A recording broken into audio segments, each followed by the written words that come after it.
Buenos días, bienvenidos a un nuevo programa de la serie de televisión del Centro de Investigaciones sobre América del Norte y la coordinación de Universidad Abierta y Educación a Distancia de la UNAM, en coordinación con TV UNAM. Este es un programa que pertenece a la serie que ya hemos estado transmitiendo y que ustedes probablemente hayan visto algunos de los capítulos anteriores, sobre la presidencia de Donald Trump y sus implicaciones para México y para el mundo. Ya hemos tenido algunos programas, algunos sobre seguridad, otro más que contextualizó el arribo en términos políticos y en términos globales de Donald Trump, y hoy vamos a tener uno muy interesante sobre el tema económico. Se va a redefinir la economía en América del Norte, incluso podríamos ir un poco más allá y preguntarnos, ¿se va a redefinir la economía debido a la llegada de Trump a nivel mundial? ¿Va a haber más proteccionismo? ¿Va a haber menos libre mercado? En fin, para eso tenemos hoy a tres inmejorables especialistas a los que les presento. Está con nosotros el doctor Clemente Ruiz Durán, que él es profesor investigador de la División de Estudios de Posgrado de la Facultad de Economía de la UNAM. Bienvenido.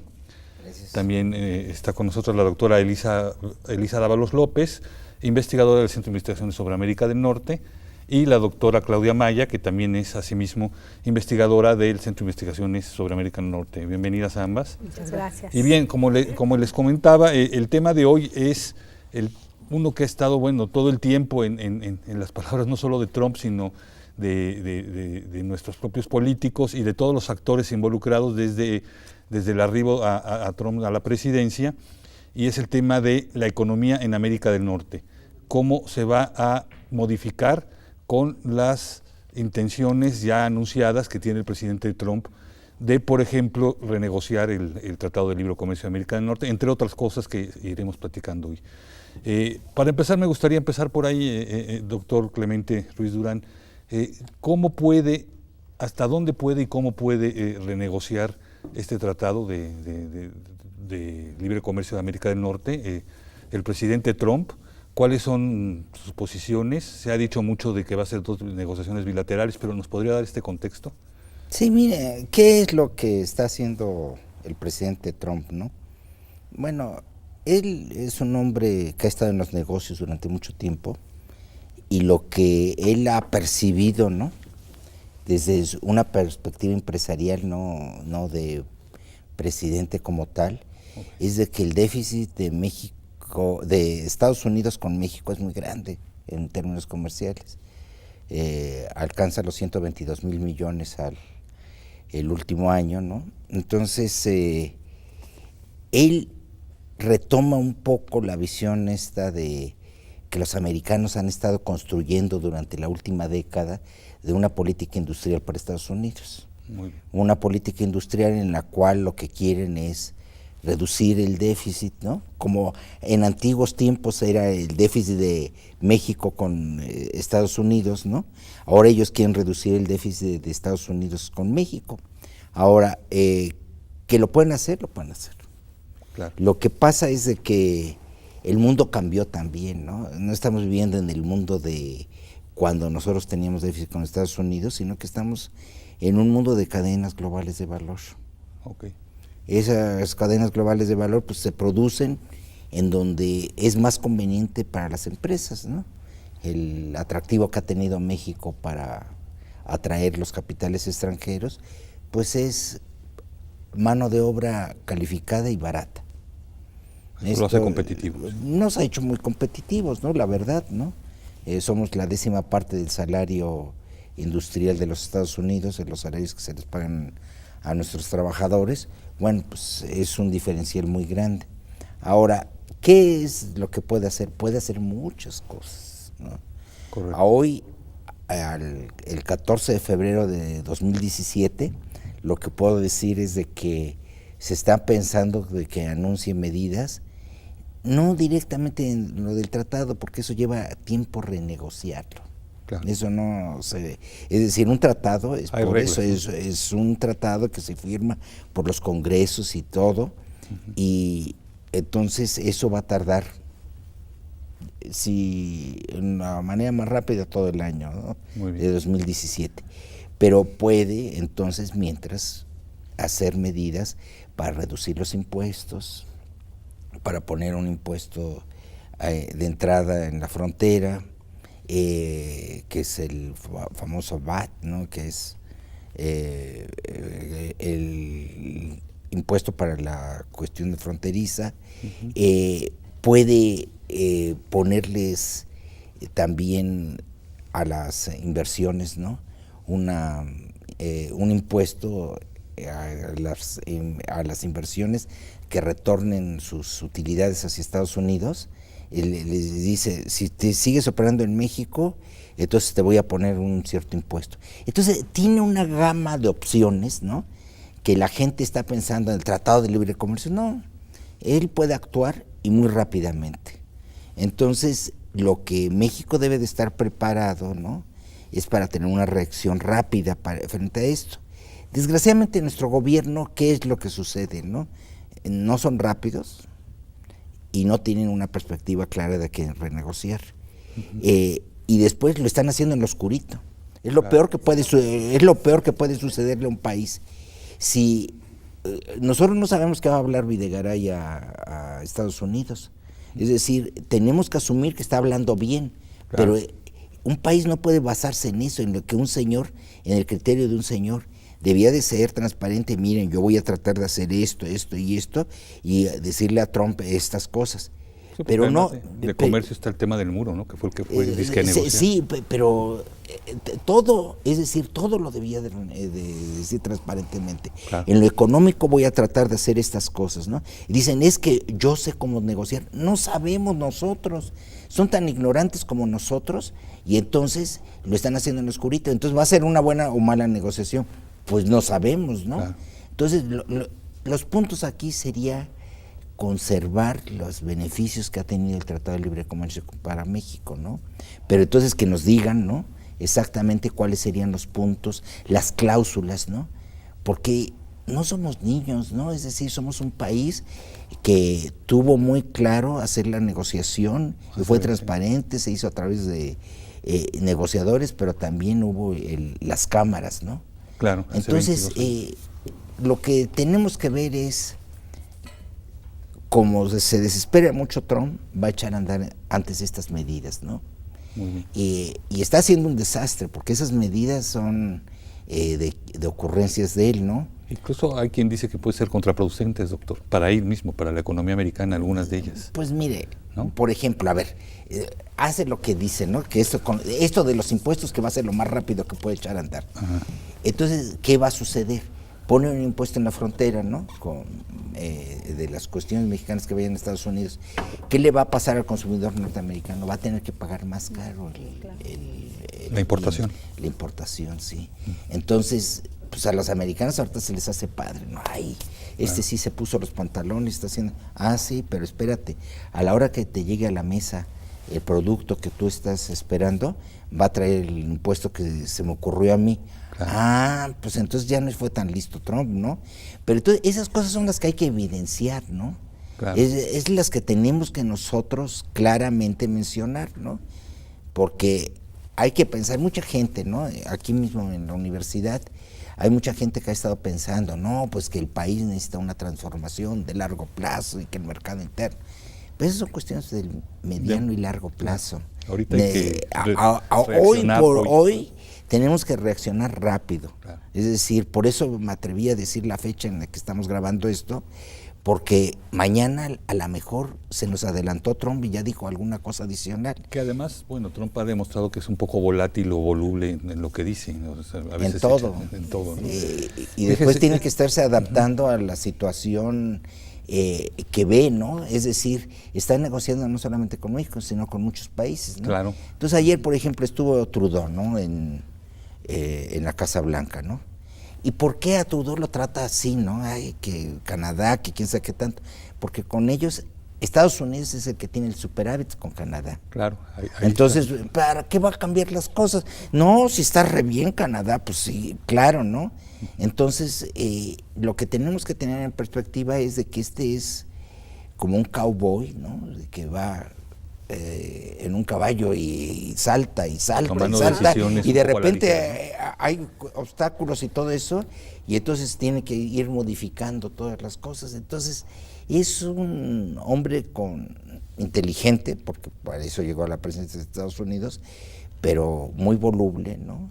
Muy y bien. con visiones muy empresariales y con visiones en términos Ahora, de la migración muy de derecha, ¿no? Claro. Porque esa es la otra cuestión, ¿no? ¿A qué juega él? Al Twitter, que es con lo que hace política, ¿no? Cada 3 segundos, y entonces atemoriza a todo mundo, ¿no? Y entonces ya tuiteó nuevamente Trump. Bueno, pues tengamos una estrategia clara y definida para que no cada cuestión Claro. del Twitter nos vaya a estar Bien, perjudicando. Bien ¿no? dice usted, doctor, que hay muchos actores involucrados, no solo México, no es una digamos, negociación bilateral. Él ha estado teniendo que negociar y ha moderado muchas posiciones cuando ha visto a líderes de otros países. Ayer Trudeau ya también vio al japonés, ya se moderó frente a China, y además hay otros actores que no solamente son los estados nacionales o los actores internacionales, sino, por ejemplo, las empresas. Elisa, Trump empezó un poco diciéndole a Ford, que es una empresa automotriz famosísima y de mucha producción en México, que si no se iba a Estados Unidos, pues iba a haber consecuencias y les iba a gravar, les iba a imponer impuestos a sus productos hechos en México, no a los demás, a los hechos en México.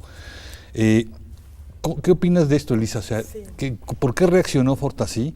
¿Y por qué tan efectivo es lo que está haciendo Trump con las empresas? ¿Y por qué algunas otras, que no son Ford, por ejemplo, BMW, otras han reaccionado de forma distinta? Sí, yo creo que este punto es muy importante porque realmente la industria automotriz ha estado en el ojo del huracán desde que Trump estaba en el proceso electoral, antes de que ganara las elecciones, las cuales fueron realmente muy inesperadas. Yo creo que es muy importante esto que comenta Clemente, porque finalmente el saldo final del proceso no lo conocemos. ¿Por qué? Porque todavía falta que se desarrolle toda la actividad de lobbying de las empresas, todo el proceso de presión, de negociación por parte de las transnacionales sobre la presidencia de los Estados Unidos, pero lo que sí estamos viendo es que sí viene con mano fuerte y decidida. O sea que de alguna forma la industria automotriz, a mí me gustaría antes contextuar un poco cuál es la situación de la industria automotriz en América del Norte, porque eso nos va a dar como un entendimiento de hacia dónde puede ir, Claro. hacia dónde puede dirigirse el nuevo proceso que se pudiera desarrollar con Claro. Trump. Y tenemos finalmente, pues a la industria automotriz tiene un largo proceso de madurez, de estancamiento, avanza y retrocede, pero básicamente tenemos 2 factores muy importantes a nivel mundial, que es que la industria automotriz ha madurado.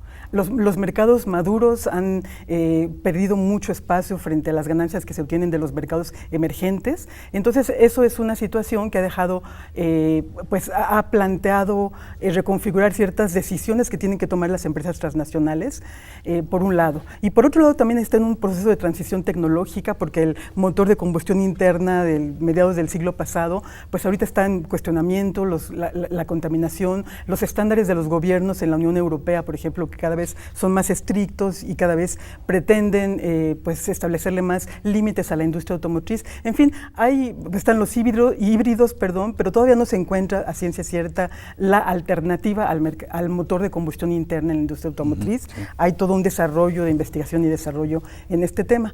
Digamos que en América del Norte, ¿qué es lo que ha pasado? Bueno, una primera cosa que hay que ver es que realmente América del Norte quiere decir, bueno, Canadá, Estados Unidos y México. Quiere decir Canadá y México estructurados en torno a la industria automotriz estadounidense.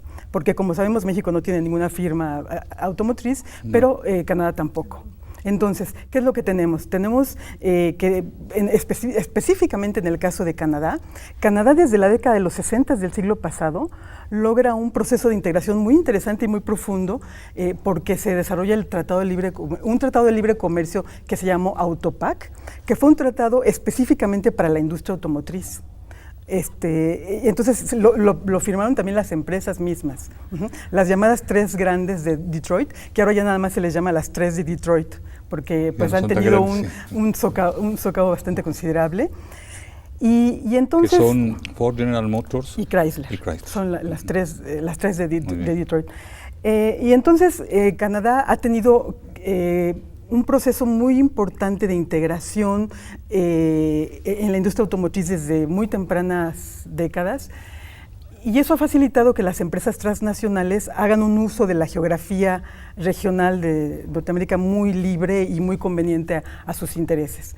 En este proceso, pues obviamente vemos que Canadá siempre había sido un importante captador de inversión extranjera directa en la industria automotriz de Estados Unidos.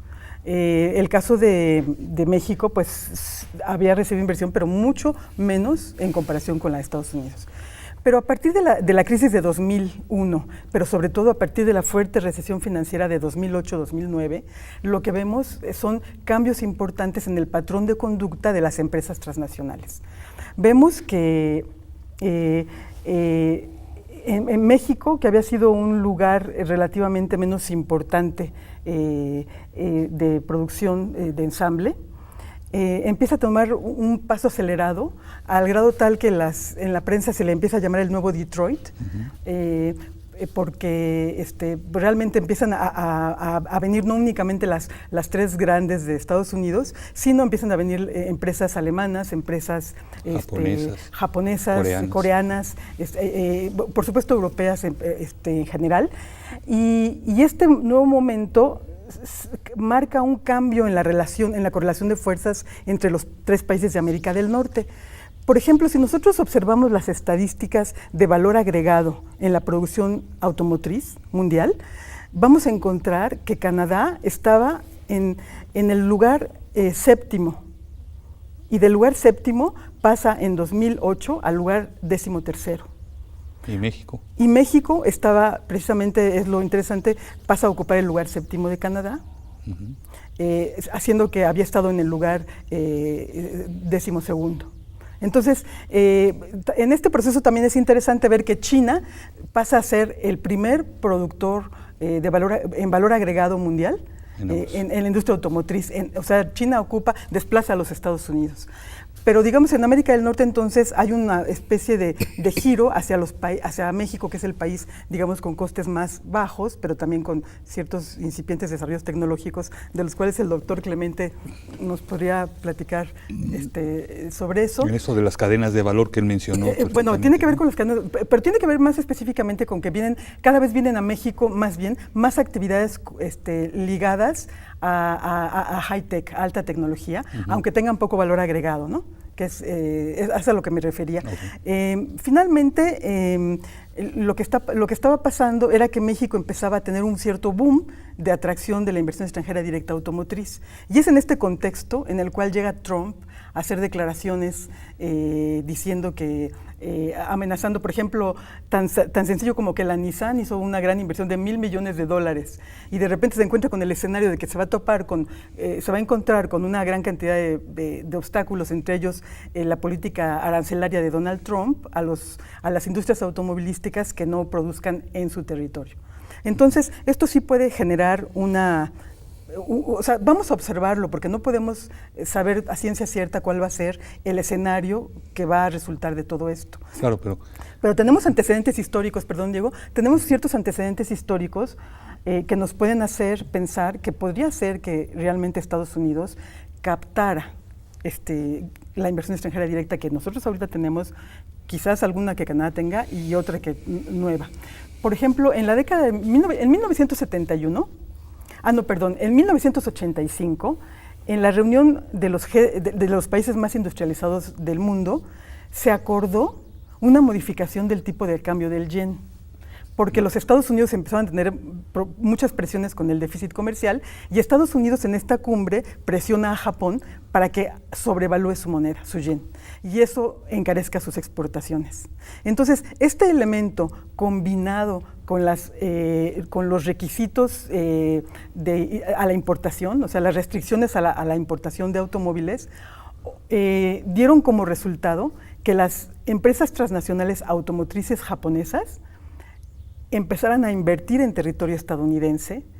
Entonces se desplazaron la ensambladora también con sus empresas proveedoras, sus nivel 1, nivel 2, se llevaron sus empresas proveedoras a Estados Unidos. Y esto sí generó un crecimiento de la inversión extranjera en Estados Unidos, un crecimiento de la producción dentro de los Estados Unidos. Ahora, mi pregunta es, y un poco me gustaría que aquí participaras, Claudia, desde el nivel financiero o desde el nivel, digamos, de los tipos de cambio, de las tasas de interés y y de estos flujos que se están yendo, por ejemplo, este que menciona como antecedente del 85, o que podrían, o se corre el peligro, o evidentemente que se vayan ahora, ¿realmente eso funciona para la economía estadounidense? Es decir, este tipo de barreras fiscales anti-libre comercio, por decirles de algún modo, pues van a ser benéficas de algún modo, creando empleos, pero a lo mejor suben los precios para los consumidores finales, en fin, todo lo que las personas comunes y corrientes se preguntan, ¿no?, al respecto.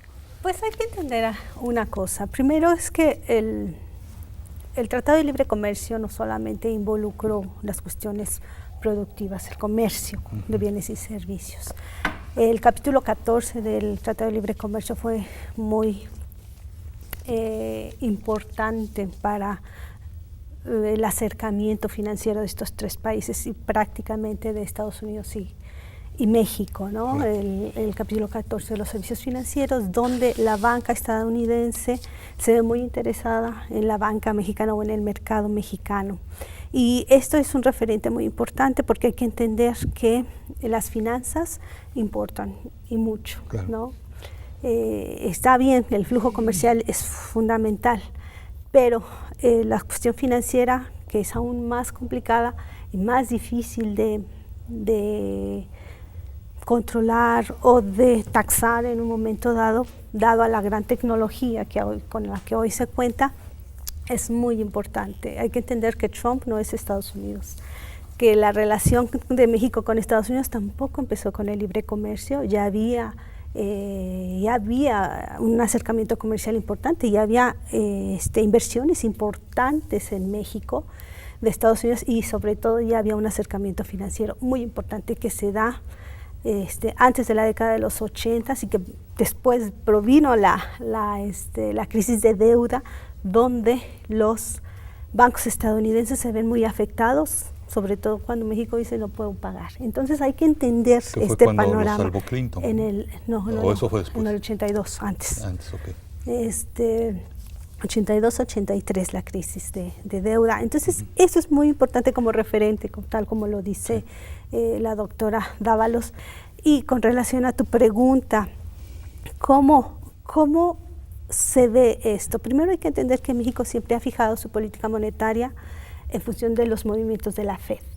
Si la FED sube las tasas de interés, México tiene que hacerlo, porque con el capítulo 14 hay una apertura comercial, hay una apertura hacia atraer, o sea, hay una apertura en la liberalización financiera en México para captar los capitales extranjeros que se quedan en la bolsa. Para esto, México necesita una política muy particular para mantenerlos aquí y no se vayan, porque a diferencia de las empresas, los capitales sí pueden moverse muy rápidamente. Sí, bueno, a lo mejor y causan problemas fuertes de tumbar un tipo de cambio de la noche a la mañana.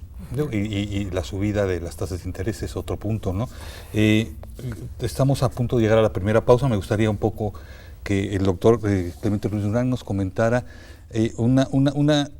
algo que me está quedando claro es que con el Telecán hubo un proceso de integración económica que generó muchas cosas, entre ellas cadenas de valor, integración financiera, inversión que fluía entre los tres países, en fin, y que se dividieron un poco algunas funciones tecnológicas o productivas, ¿no? ¿Esta es fácil de desintegrar? Es decir, el Telecán que ya produjo, ya provocó una economía muy integrada, ¿qué tan fácil o qué tan complejo sería, pues por ejemplo, simplemente salirse de él, como dice Trump, que podría ser en un caso extremo, ¿no? Mire, yo creo que a lo que está jugando Trump es a las disrupciones, es decir, a los quiebres, ¿no? Quiebres. Entonces, en esa cuestión que decía Claudia, ¿no? Por ejemplo, ¿a qué disrupción está jugando, no? Llegó Obama y estaba hecho un desastre Estados Unidos, ¿no? Es decir, la crisis 2008-2009, ¿no? ¿Y qué hace? Poner ciertas leyes, ¿no? Poner ciertas leyes para evitar la especulación financiera, ¿no? Esto del apalancamiento, que daba lugar a que bueno, las películas famosas que hay aquí, que hemos estado viendo, ¿no?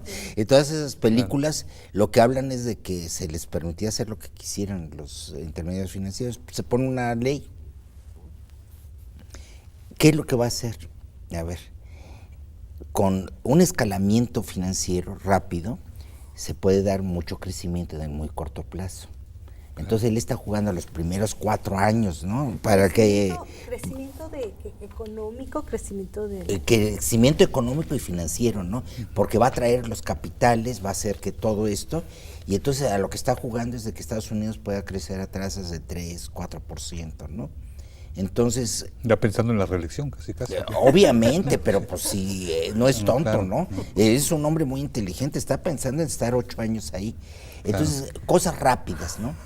Y pero en las cosas rápidas... con una especie de burbuja, Sí, entonces va a crear una burbuja. El resultado, quién sabe cuál va a ser, ¿no? Si una gran crisis después de eso, pero por lo pronto va a crear una burbuja financiera para atraer, ¿no? Y entonces, ¿qué es lo que está pensando, no? También, lo de los empleos no está tan fácil. No. Ahí se equivoca de que los empleos, porque, mire, es un mundo muy cambiante. De hoy a mañana ya cambiaron las cosas, ¿no? Claro. ¿Y qué es cambiante? Los empleos, pues entonces dice él, es que los mexicanos, porque se fueron para allá las inversiones, pone los impuestos, o se sale el Tratado de Libre Comercio, hace todo esto, y los empleos no van a regresar. ¿Por qué? Porque en medio de eso, la gran tendencia de la producción hoy día en el mundo es la robotización. Claro, entonces la robotización es más consecuencia del desempleo que hay en Estados Unidos y las pocas aspiraciones que pueden tener los jóvenes norteamericanos a integrarse al mercado laboral, que esto del Tratado de Libre Comercio. La Nike, por ejemplo, ¿no, Clemente? Que es un ejemplo así, muy prototipo de los empleos que emigran hacia China, hacia los países pobres y de repente regresan ya robotizados. Robotizados. Entonces, sí, estamos en la robotización, ¿no? Entonces... los empleos manufactureros, porque si te das cuenta, a lo que van es al trancazo, ¿no? Paz, ¿no? Y entonces... no se van a ver los resultados muy claros ni sobre el empleo ni nada de eso, y tal vez dentro de 3 o 4 años empiece él a modificar las tendencias, pero por lo pronto, sin eso de que se puede salir del tratado, se puede salir, pero es que la cuestión es, ¿nosotros queremos salirnos del tratado o no? El expresidente Zedillo dice, hay que salirse, no nos conviene. Otros, bueno, Videgaray dice, sí, nos conviene, hay que negociar, pero ¿negociar qué, no? Entonces, yo creo que se ha creado un mito en torno no a toda costa, no hay que permanecer en el tratado a toda costa, sería la... Bueno, no sabemos, porque no sabemos qué negocia Videgaray, ¿no? Es decir, es un hombre totalmente oscuro, ¿no? Es una caja negra para nosotros, para ti, para mí. A ver qué nos dice Videgaray, no nos dice más que las cosas que salen en el noticiero de las 6 de la mañana, a las 6 de la mañana y dice y todo eso. Bueno, y a ver, mano... Que le corrigió un discurso según esto a Trump. Pero lo que dice, es decir, en lo sustantivo, no nos dice las cosas bien, ¿no? Entonces, y el otro que está viendo, ¿no? Todos se lo enseñan, ¿no? Pues dice, bueno, que estos no tienen ni idea, ¿no? Después una marcha que hay el día antier, el día 11, ¿no? El día 12. El día 12 hay una marcha y los mexicanos gritamos pues contra Trump, contra contra el otro. Pero entonces tampoco hay unidad en México respecto a qué es lo que queremos lograr, ¿no? Claro. Entonces hay una movilización, pero que no logramos perfilar todavía qué tipo de negociación queremos ni con Estados Unidos ni en el país, ¿no? Entonces está muy fragmentado las visiones, ¿no? Y no hay un liderato, ¿no?, que nos esté llevando, ¿no? Y lo que yo digo que debíamos de pedir todos los mexicanos es transparencia, claro, en la negociación, porque los otros tienen claro, ¿no? Lo que quieren es más empleos, que regrese la inversión, es decir... Trump tiene una visión muy clara, o más o menos al parecer muy clara, en donde lo que quiere es, bueno, lo dijo en su discurso de posesión, ¿no? America first, hire American, buy American. Eso fue más o menos lo que dijo: contrata americanos, compra americanos y hay que poner a Norteamérica o Estados Unidos primero, pensando en crear más empleos, pensando en traer más inversión y pensando o teniendo una visión de que la relación con México, específicamente hablando de ello, ha sido completamente desequilibrada para ellos, ¿no? Ha sido injusta para ellos, no solo por lo económico, y en esto quizás en la segunda parte tendremos que meter estos temas que afectan también lo económico, sino por otras cosas que al parecer preocupan mucho a Trump, como la seguridad y la migración, ¿no? Sí, pero mira, por ejemplo, ahí podríamos hacer una política conjunta con Trump. A ver, ¿qué te preocupa, no? Okay. ¿Los salarios bajos? Bueno, subamos los salarios en México y suban ustedes los salarios también. Pero entonces hagamos políticas que tengan sentido, ¿no? Claro. Es decir, cuestiones coordinadas, pero que lleven a un buen desenlace este tipo de negociación. Me piden, doctor, que vayamos a una pausa. Ya me están aquí un poco presionando por pedido del chícharo, como dicen en un programa célebre, la guillotina.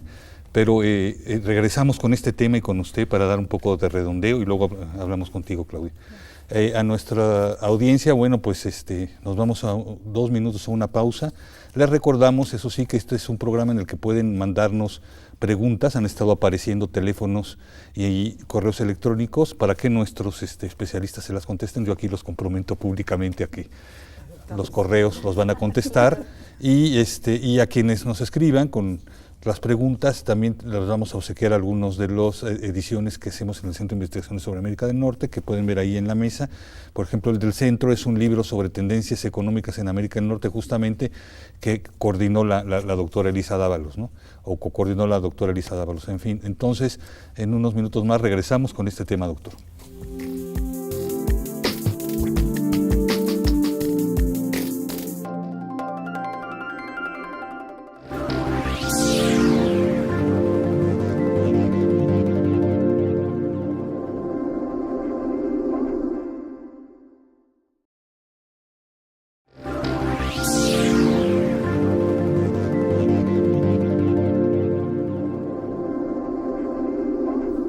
Pues aquí estamos de nuevo en este interesante tema sobre los escenarios económicos de la región de América del Norte y específicamente de la relación entre México y Estados Unidos a partir de que asumió Trump la presidencia de Estados Unidos. Antes de continuar, quiero recordarles que pueden ustedes llamarnos con preguntas, comentarios. Los teléfonos han estado apareciendo en pantalla y seguirán haciéndolo, o también escribirnos a los correos electrónicos que también en pantalla podrán ustedes ver.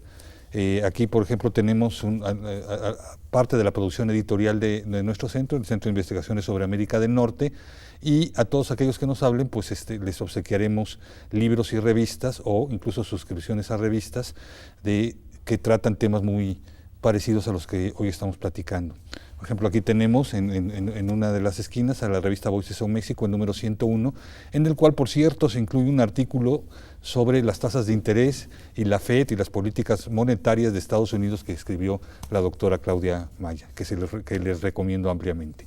Bien, estábamos en los escenarios, doctor Clemente Ruiz Durán, de lo que puede ocurrir en esta reconfiguración posible, probable, que todavía no es tan clara, de la economía de América del Norte y en las respuestas y reacciones que debe tener el gobierno de México. Sí, mire, mira, yo creo que el primer escenario puede ser uno de disrupciones, ¿no? Es decir, el Twitter, el miedo, las deportaciones, todo este escenario que ha estado tratando de configurar Trump como un escenario para asustar al contrario, ¿no? Y donde el contrario se intimida, se hace chiquito y acepta lo que finalmente se le impone, ¿no? De que el muro lo va a pagar México, ¿no? Todo lo que se le pueda ocurrir, ¿no? Desde que México pague, de que a México se le van a poner los impuestos. Entonces, en esas grandes disrupciones, ¿no? Lo que podría suceder, pues es un esquema de conflictos, ¿no? Claro. Conflictos permanentes. Ahora, ese escenario, yo creo que así puro de disrupciones no se va a dar tampoco, sino que va a haber cierto estiría, afloje para que se hagan las cosas. Ahora, en esa misma perspectiva, lo que tenemos es un segundo escenario, ¿no? Un escenario donde se pueden negociar ciertos elementos y otras cuestiones se pierdan, ¿no? Por ejemplo, ¿qué, no? De que a los mexicanos que están en Estados Unidos creo que les está yendo muy mal porque hay el terror, ¿no? Claro. De que los capture la... sí. Esta semana pasada hubo redadas fuertes. Dice uno, ¿esas redadas son más grandes que las de Obama? No, eran más grandes en las de Obama que ahora. Nada más de que ahora les dice, no, los voy a llevar a la casa, entonces les da miedo salir a la calle y todo eso. Entonces tenemos que ver exactamente cómo están los números, ¿no? Claro. Y ver, ¿no? Pues una política explícita de apoyo y de defensa de los mexicanos que trabajan en los Estados Unidos, ¿no? Entonces ahí yo creo que se debía de tener claro, ¿no? De que la cuestión de la migración va a ser uno de los puntos más álgidos, ¿no? De la situación.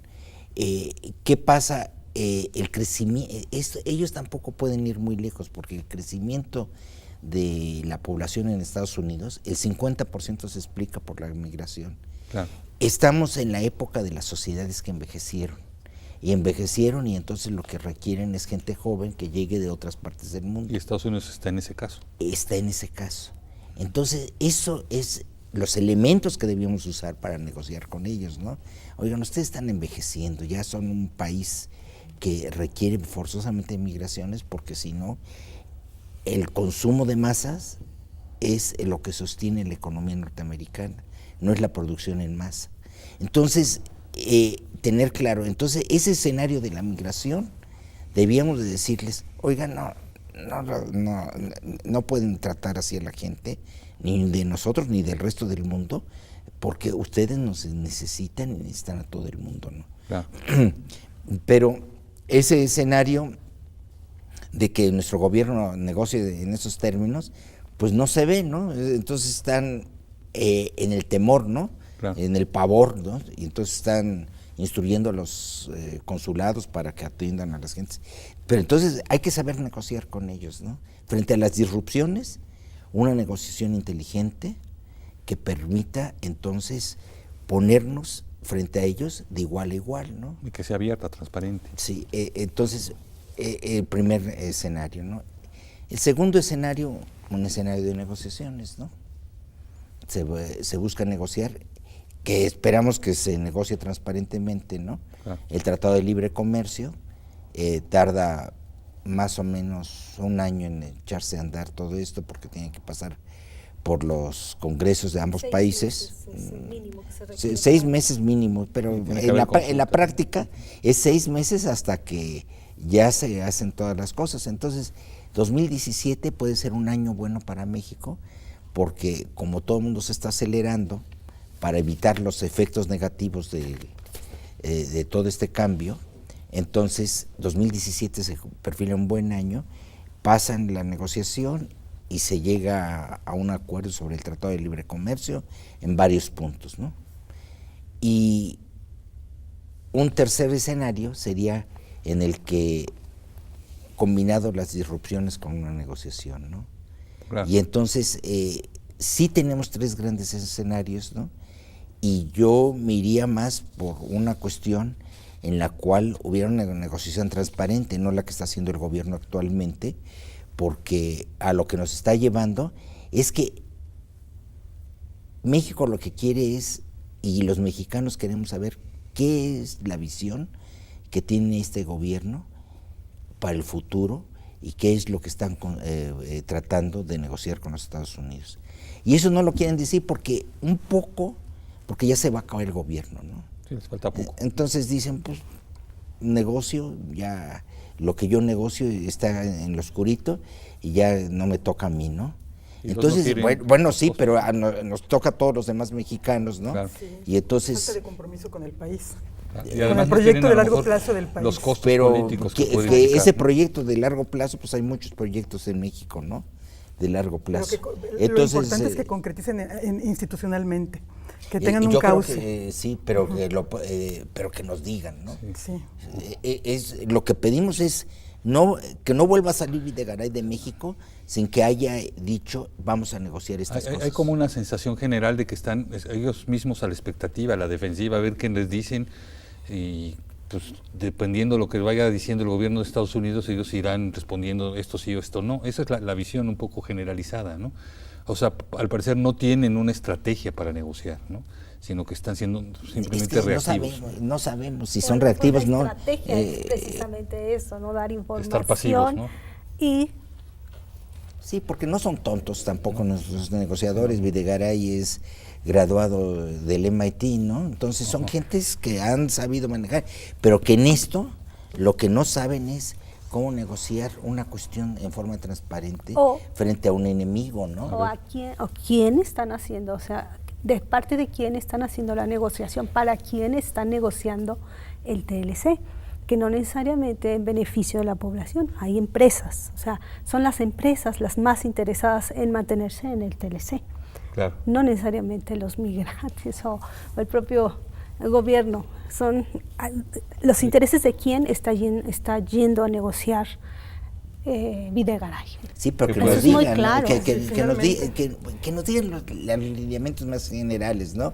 Nunca nos van a decir que están negociando para las empresas, pero lo que sí nos pueden decir es las líneas más generales sobre las cuales nosotros podremos responder o no responder. O por lo menos que entra dentro del espacio de lo no negociable, ¿no? Y que entra del espacio del trade-off, como dicen los propios americanos, que sí se puede conceder y que no. Eso tampoco es claro, tampoco nos lo han dicho, y esto me recuerda un poco el tema otra vez de los flujos financieros y de las remesas. Me gustaría, Claudia, que hablaras un poco de eso, de las remesas, de este supuesto impuesto que les van a poner, qué tan beneficioso o qué tan viable es incluso. Hay quien ha cuestionado su viabilidad, y también esto lo relacionas un poco con todo el tema financiero, por ejemplo, con esta derogación de la ley Dodd-Frank. Vamos a ver que lo que sí ha hecho Trump es poner una incertidumbre muy grande, tremenda para México. De hecho, la calificadora Fitch ha bajado su calificación para México a nivel país, y hay otros organismos independientes del Banco de México que han calificado, que han rectificado las previsiones de crecimiento para México y las han establecido en 1.3. Eso es muy bajo, muy bajo. Cuando Peña Nieto había prometido alcanzar un crecimiento del 4%, su gobierno probablemente termine con una recesión, ¿no? 1.4%. Ahora, ¿qué pasa con las remesas? Las remesas, los flujos financieros han caído. De hecho, desde el verano del 2014 se ha visto una reducción abrupta de estos flujos. Los ingresos por las ventas petroleras han caído. ¿Qué le queda solamente a México para poder mantener pues cierta estabilidad del tipo de cambio? Son las remesas. Este año, desde fines del año pasado y han llegado alrededor de 25 mil millones de dólares al año. Al año, de remesas, que ha representado el principal ingreso de dólares a México. ¿Cuánto sería el 3% de esta cantidad? Pues es una cantidad considerable. Sin embargo, como sea, todavía queda algo importante, un flujo importante que es fundamental para México. Claro. ¿Sí? Sin esas remesas el tipo de cambio se nos va todavía más, aún con todos los esfuerzos del Banco Central de subir las tasas de interés mexicana, que ya está alrededor de 7.25, que es muchísimo y es de referencia. 6.25, ¿no? 6.25. No, 6. Ya está, yo la vi, estaba ya casi al 7, y es muchísimo cuando en Estados Unidos no alcanza ni el 1%. Claro. Entonces, eso hace, y eso, ¿por qué lo hace el gobierno? Bueno, para seguir manteniendo capitales. México siendo atractivo, o tratar de traer algunos capitales. Entonces, sí hay un problema de fondo en la economía mexicana para ver a largo plazo. No podemos actuar tan rápido simplemente para tapar hoyos y hacer otros hoyos, ¿sí? Okay. Entonces, estas cuestiones de de entrada de flujos, salida de flujos son muy importantes para la estabilidad económica mexicana y también para darles garantías a otras inversiones no necesariamente estadounidenses de ver cierto atractivo en México, pero con este panorama es muy difícil aún. Claro, hay mucha incertidumbre. La incertidumbre es fundamental para la economía, claro. O sea, es lo que va. Económica. Sí. Y bueno, ¿no? si Trump ha dicho que quiere pues hacer un cambio radical, o sea, cambiar totalmente la balanza de pagos, Elisa, pues eso todavía va a generar, por un lado, más incertidumbre, pero por otro lado, ¿qué tan viable es esto que dice Trump, no? ¿Y qué tanto es beneficioso para su propia economía? ¿Es necesariamente una búsqueda, digamos, totalmente paradigmática el tener superávits con las demás economías? Es muy importante esa pregunta porque finalmente, bueno, antes de que hablemos de la balanza comercial, que es la diferencia entre las exportaciones y las importaciones, yo quisiera nada más hacer un pequeño detalle, comentar un detalle. Como todos sabemos, el Tratado de Libre Comercio no es meramente un tratado de libre comercio. Los efectos no son únicamente comerciales, sino que, como comentaba Clemente anteriormente, se genera toda una integración en la estructura productiva. Una integración en la estructura productiva y el tema de nuestra amiga Claudia, el financiero. Y entonces, aquí lo que yo quisiera señalar es que cuando hablamos del déficit comercial, no estamos hablando de un déficit comercial como en la década de los 70s. Cuando en 1971 Estados Unidos tuvo un déficit muy fuerte en la balanza comercial, sobre todo con Japón, fue un escándalo mundial. Y ese déficit comercial nos estaba hablando de una pérdida de competitividad de los Estados Unidos. Nos estaba hablando de un rezago en la productividad, nos estaba hablando de un problema efectivamente en la estructura productiva de los Estados Unidos. Ahorita estamos hablando de un déficit comercial distinto, porque es una estructura productiva mundial distinta. La estructura productiva mundial actual está conformada en cadenas globales de valor. Entonces, eso quiere decir que un mismo producto se puede producir en sus diferentes fases en diferentes países. Y eso quiere decir que se están constantemente importando y exportando insumos productivos. De hecho, la UNCTAD de la ONU, este organismo de comercio y desarrollo de la ONU, señala que el 80% del comercio mundial son insumos intermedios. Insumos intermedios, es decir, no son bienes finales de consumo, sino son insumos que van a ser utilizados para continuar el proceso productivo. Entonces esto nos lleva a pensar, bueno, el déficit comercial de los Estados Unidos, ¿de qué nos está hablando? ¿Qué verdad hay detrás de eso? ¿O qué secretos hay detrás del déficit de la balanza comercial con casi todo el mundo de los Estados Unidos? Porque tiene déficit comercial con casi todo el mundo. Creo que con China es 6 veces mayor que con México. China es el ejemplo que efectivamente paradigmático. Entonces, realmente tenemos que pensar en dos elementos dentro del déficit de la balanza comercial. Los bienes de consumo, la exportación de bienes de consumo y los bienes intermedios, los insumos intermedios, porque tienen un comportamiento distinto, porque tienen una explicación distinta y porque tienen una lógica muy distinta. Y eso también nosotros como mexicanos, porque pues con la idea de que consumamos lo mexicano y exportemos a otros países, bueno, se puede con los aguacates, pero no con los arneses tan fácilmente. Cuando tú tienes un producto final como un aguacate, lo puedes exportar si no lo exportas a Estados Unidos, lo exportas a Canadá o lo exportas a Japón. Pero ahora que tienes un producto diseñado específicamente con ciertas características en el producto que son parte del ensamble de una cadena de valor regional, por ejemplo, para un coche, de la Honda, por decirte cualquier ejemplo, no puedes estar pensando, bueno, entonces ya lo voy a exportar a Australia, porque no tiene sentido. Entonces, en ese sentido estamos en una especie como de trampa. Estamos realmente en una situación de correlación de fuerzas desfavorable en todo este tipo de bienes de consumo. Entonces, es muy importante ver este problema detrás del comportamiento de la balanza comercial. No es, ahora, Estados Unidos tiene déficit, como decía, con casi todo el mundo. Con China, 350,000 millones de dólares aproximadamente finaliza el año pasado con ese saldo. Pero digo, Canadá históricamente ha tenido superávit con Estados Unidos, es decir, Estados Unidos ha tenido históricamente un déficit con Canadá, que ya se revirtió que se ha revertido recientemente. pero pues con la Unión Europea tiene cerca de 150 mil millones de dólares de déficit. Con Japón también. Con Japón tiene un déficit no muy similar, no muy diferente al de México, igual el caso de Alemania. Claro. Entonces, lo que tenemos aquí es un problema distinto únicamente a un mero problema comercial. Claro. Tenemos un problema de una actitud de Donald Trump en contra del déficit que tiene con México, acompañado de una política profundamente antimexicana y conscientemente actuando en contra de la mexicanización de los Estados Unidos. Sí, hay como una dimensión ideológica, hay pues una obsesión contra México, doctor Clemente. Me avisan que ya queda poco tiempo, me gustaría que redondeáramos esta situación, digamos, ya que trasciende el terreno de lo económico y entra en el terreno ideológico, ¿qué tanto está afectando, no? Se habla mucho de este asesor que tiene el tal Bannon, que es un supremacista blanco y que no quiere a los mexicanos, ¿no? De algún modo. Bueno, finalmente Estados Unidos va a ser mexicano, ¿no? No, vamos a volver a hacer. Como dice porque Huntington. Sí, no, yo creo que hay ciertas tendencias que no se pueden romper, ¿no? Pero yo creo que hablando de esto, ¿no? Es decir, ¿qué tipo de negociaciones se tiene que hacer? No hay que negociar con miedo.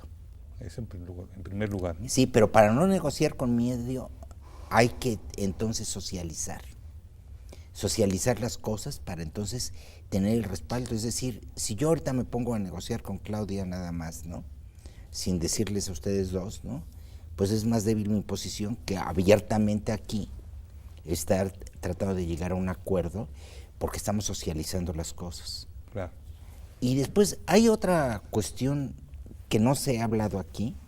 Está la cuestión migratoria, las remesas, los impuestos, el tratado, todo eso. El acuerdo laboral de América del Norte. Sí, que es acuerdo paralelo, ¿no? Que es un acuerdo paralelo dentro del Tratado de Libre Comercio, pero no se ha hablado nada. Y esto es muy importante porque entonces, ¿dónde lo ponemos? ¿Dónde negociamos esas cosas? Es en el Acuerdo Laboral de América del Norte se tiene todo lo de las visas, ¿no? Los permisos, todo ese tipo de cosas. ¿Quién ha dicho algo? El presidente nadie, el Videgaray nada. Entonces, ¿quién es el que debía de decir a este respecto? Entonces, yo lo que recomiendo es que retomemos ese punto como un punto para un programa especial que tengan ustedes aquí y veamos, claro, ¿no? Porque finalmente, ¿qué es lo que nos importa más? El bienestar de la población, el bienestar de la gente, y pues eso no se ha puesto en primera fila, ¿no? Sino que nadie en el gobierno ha mencionado que vamos a tener que renegociar eso, ¿no? Okay. Entonces, yo lo que digo es, hagamos y abramos más los ojos, ¿no? A visiones y alternativas, ¿no? Estemos abiertos a todas las voces. Me están diciendo aquí que tenemos 1 minuto y medio, o sea, cada uno de ustedes tiene 20 segundos. Claudia. Bueno, hay que recordar que Estados Unidos no ha salido de la crisis y eso nos da una ventaja. Tiene sus puntos débiles donde también pudiéramos ver las partes a negociar, y si ellos taxan las remesas, nosotros les taxaríamos los capitales que quisieran salir de la bolsa mexicana, por ejemplo. Pues en dos segundos yo quisiera decir que hace falta realmente repensar un proyecto de nación, de país, con perspectiva de corto, mediano y largo plazo, retomando todos los elementos que ahorita se señalaban los otros panelistas. Es importantísimo reconfigurar y repensar una estrategia de intercambio comercial más igualitaria, más incluyente, claro, y que realmente dé cabida a un desarrollo económico en el país de largo plazo, que es lo que el Telecán no ha dejado. El Telecán dejó crecimiento económico, dejó desarrollo por segmentos productivos, pero no dejó un desarrollo económico integral como nación. Entonces, es un tiempo de pensar, si Trump está pensando en el nacionalismo económico y está pensando y pretendiendo tomar ciertas medidas que favorecen el desarrollo económico de su país, de una manera mezquina y unilateral, bueno, nosotros podemos pensar también en medidas que realmente ayuden y ver formas para impulsarla, medidas que ayuden al desarrollo económico de este país. Ok, doctor, tenemos otros 20 segundos nada más. Sí, bueno, estamos en la época de la globalización, no regresemos a los nacionalismos y a los proteccionismos, ¿no? Bueno, pero podemos pensar una globalización pero hay que con desarrollo de nacional. Claro. Ya me interrumpiste. Perdón. Sus 20 segundos vamos a dejárselos. No, entonces, si estamos en una globalización, pensemos de qué manera queremos estar en la globalización. Claro. Entonces, hoy, ¿cuál es el proyecto específico de México frente a esa globalización? Hay muchos agentes en el mundo, veamos, diversifiquémonos y pensemos entonces en un proyecto en el cual tengamos la fortaleza de ir a negociar con Estados Unidos desde una posición de fuerza y no desde una posición de debilidad. Sí, incluso que entonces puedo yo más o menos concluir que hay dos posiciones básicas que podrían barajarse, no solo aquí, sino que se han estado, que han estado sobre la mesa del debate nacional, que es una, diversificarse, justamente, y voltear los ojos a otros lados para establecer otros, a Latinoamérica, a Asia, a la Unión Europea han dicho muchos también, pero bueno, Latinoamérica es una región en la que por historia estamos integrados, y la otra, la que tú también dedicaste un poco a esbozar, que es que pues hay que también tener algunas acciones de retaliation, dirían los americanos. Si ellos nos ponen impuestos en una cosa, nosotros podemos ponerlos en otra cosa. Leí yo hace poco un artículo sobre la gran cantidad de cosas que les importamos a Estados Unidos, entre ellos muchas del ámbito alimentario, ¿no? De maíz. Si les ponemos un impuesto, podremos también, en esta lógica disruptiva, tener cierta capacidad de negociación, aunque pues es una lógica de confrontación. En fin, hay muchos detalles que habrá que ponderar, poner sobre la mesa y ver cuál es el que conducirá al país y hacia una situación mejor, ¿no? En la relación con Estados Unidos, aunque sabemos que es difícil porque pues el presidente Donald Trump es una persona, pues, y además la dependencia difícil, ¿no?, que existe de México hacia Estados Unidos, ¿no? La dependencia comercial, punto, ¿no? la por eso lo que dice el doctor pues es muy plausible, ¿no? Sí. Hay que contra esa dependencia de diversificación. Bueno, les agradezco a toda la audiencia que hayan permanecido con nosotros. Como saben o como ven, estos temas de la relación México con Estados Unidos y desde el arribo del presidente Trump pues son no solo polémicos, sino complejos y que requieren mucho más tiempo y mucho más análisis y mucho más debate. Los invito a que estén en los próximos programas de la serie. Vamos a seguir tocando temas importantes. Por ejemplo, uno de ellos va a ser el muro, otro la reconfiguración del orden mundial y otro más la migración. Son los próximos programas. Les recuerdo también que pueden mandarnos pues sus preguntas y sus comentarios o hablarnos por teléfono a los teléfonos que aparecieron o a los correos electrónicos que también aparecieron en pantalla. Y pues me despido de nuestros invitados por esta plática que hemos tenido hoy. Doctor Clemente Ruiz Durán, muchas gracias. Doctora Elisa Dávalos y doctora Claudia Mayer, muchas gracias por estar con nosotros. Gracias. Y pues continuamos la próxima. Muchas gracias.